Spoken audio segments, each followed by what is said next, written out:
Pascoe and I have been with One University for quite a few years, and Bhagavan had always spoken about this time.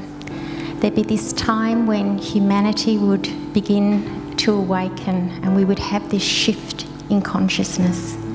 How we needed a certain number of awakened people in the world to have that collective shift. And so the university is just so happy that this is unfolding now.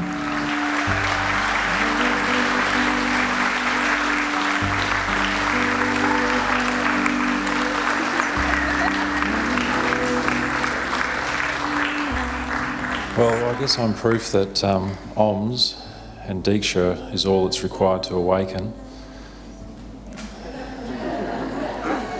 because that's all I had. I've been in oneness a very short time, but there was a knowing when I got there that this was a place I needed to be. I followed Lisa and Pascoe wherever they went. I think my lovely wife Anna, who's here today, she counted up 21 OMS. Wasn't quite enough, I needed a bit more. And when it was my turn to receive the initiation, I did, and it was, phenomenal. And I heard two words in my head, and those two words were surrender and you're going to India.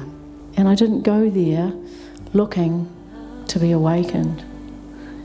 I just went there with an openness to be with myself, to connect to my divine, to know more about all of that process.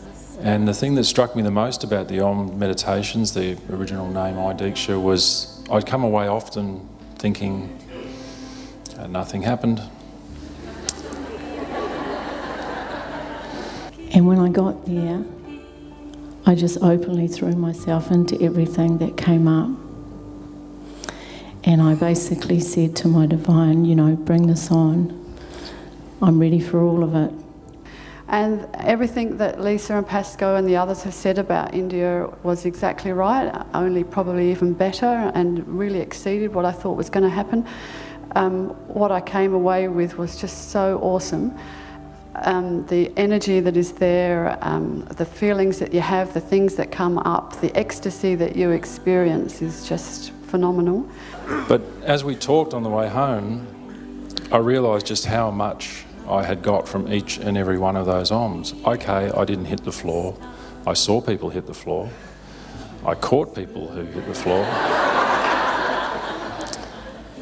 But it just gets you, it gets in, and you just have to be open to letting it get in. I guess what I want to share about that is, for me, my experience was in doing that, I surrendered myself completely. And I just laid on the floor and said, right, do whatever you want with me. I have had it. I am completely over it now. I've done everything you've asked, but I am over it. I found helplessness, and I found vulnerability, and I said to my divine, show me my truth. Show me who I really am. I just laid there. And then 10 minutes later, it was like, okay, you can get up now. This voice in my head. So I got up. Oh, my legs work. Everything works. I was fine. Everything came back, and I went, wow, what just happened? And then I got the message, you surrendered. My awakening was a very peaceful process. It was a very joyful, surreal place to be in, and I was completely held in that space. We got there, and my awakening happened only a couple of weeks ago at Catherine's house in the accompaniment of Melissa and others, and we just bombed ourselves stupid on Diksha.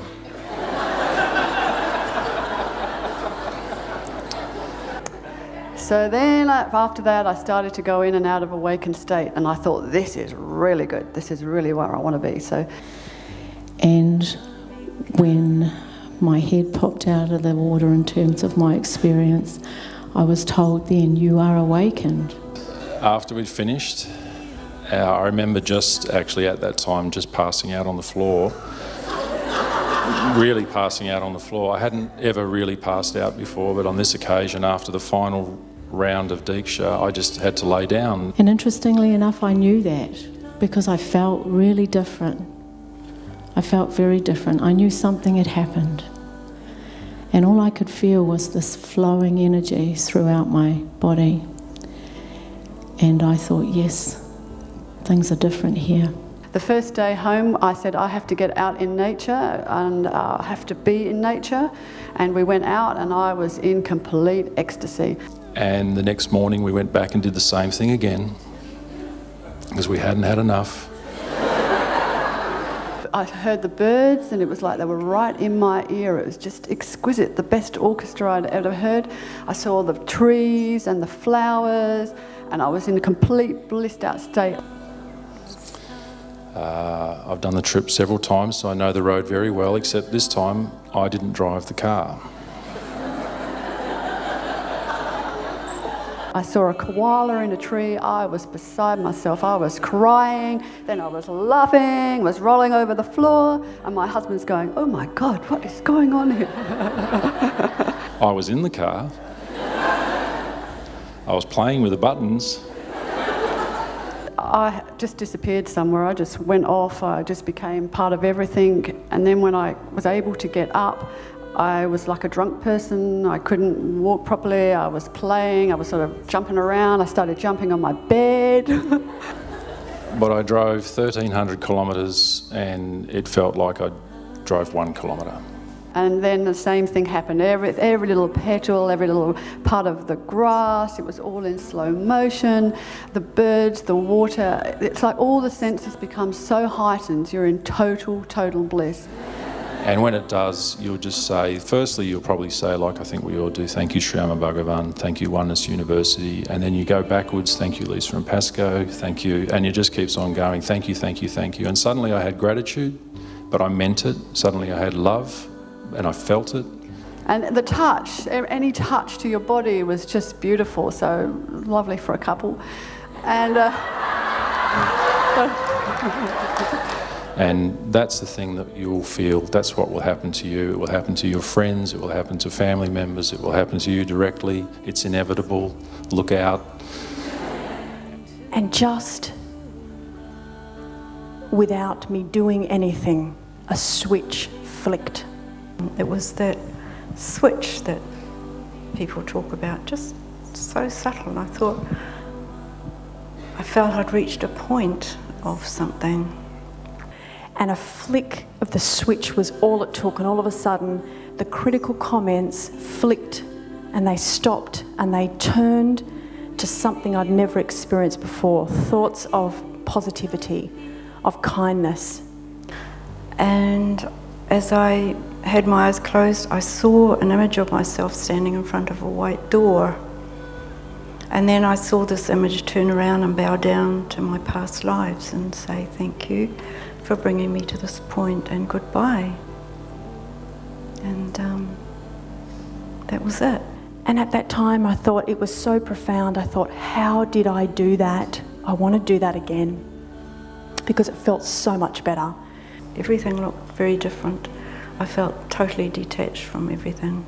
And my energy started to pick up, and I really wanted to work out what had just happened. I didn't have to. I didn't realise at the time that was what had gone on. It was going to be permanent. And as I got out of bed, I knew very clearly that my life could no longer be lived for myself. And there was some little bit of sadness about that.